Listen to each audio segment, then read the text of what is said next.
Hey everyone, welcome to Mad Acts 2020.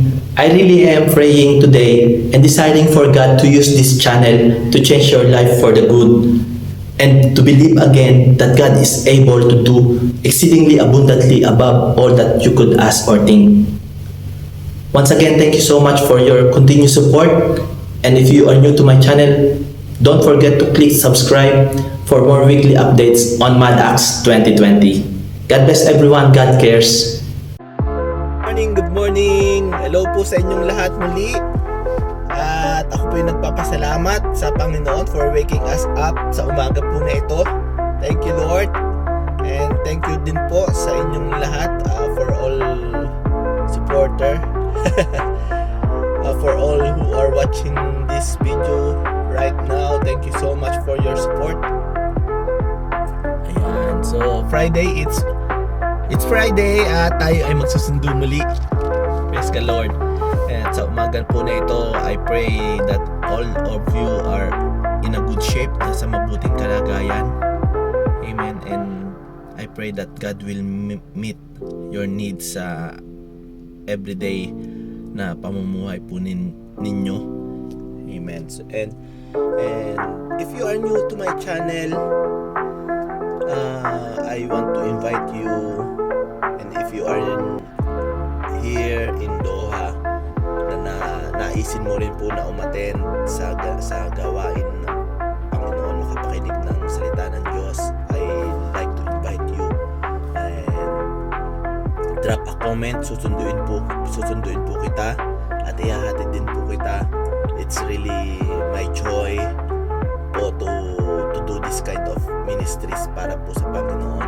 So wag pong mag-hesitate, just give me a message and I'll be there in front of your house. And ayun po, we love to see you and we love to be with you together na mga kapatiran na sama-sama nagpupuri sa Panginoon. Praise the Lord. So ayun, let's go.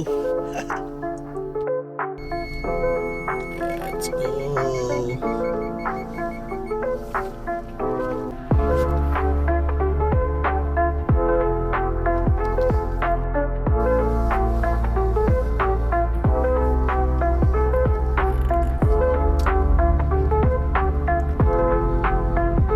Praise the Lord. So,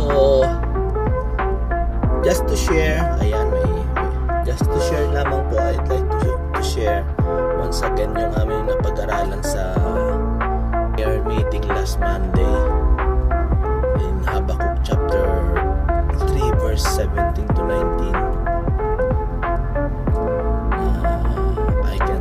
Hindi ko po siya ma-memorize, hindi ko po siya mabanggit sa inyo dahil hindi ko siya memorize. But it's about kay Habakkuk na kung saan ay sinasabi niya na yung grapes daw ay walang bunga, tapos yung mga pananim ay nasira. Kumbaga lahat po ng kanyang kabuhayan din, lahat ng kanyang pinagkakaabalahan para siya ay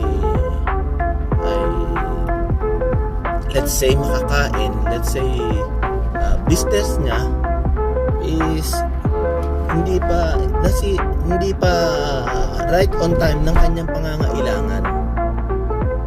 It's not in the right time dahil ayun na ng kanyang pangangailangan. So yun ang sinasabi ni Habakkuk.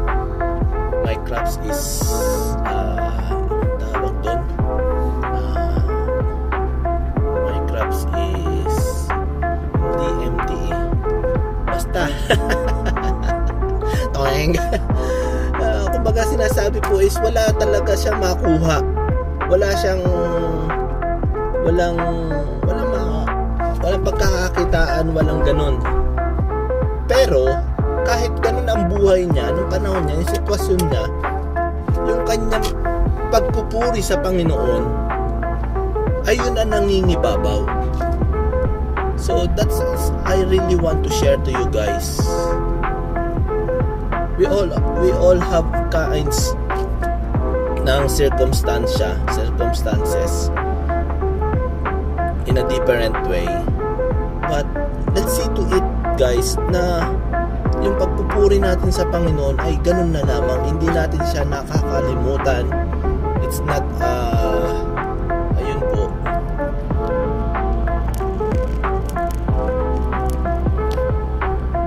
Ayun. So, gawin natin ganun din. Like, Habakuk. Kahit empty-handed siya, full of praise naman. Yun. Let's go! Yun.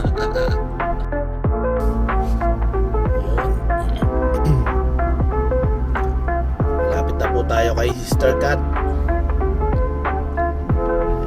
Ito ay salal.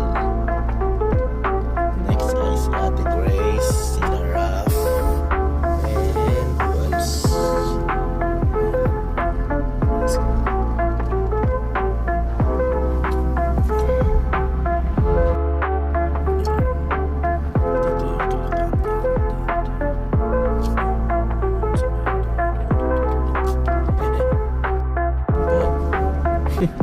Si Ate Grace lang ang sakay ko. Tsaka si Kat.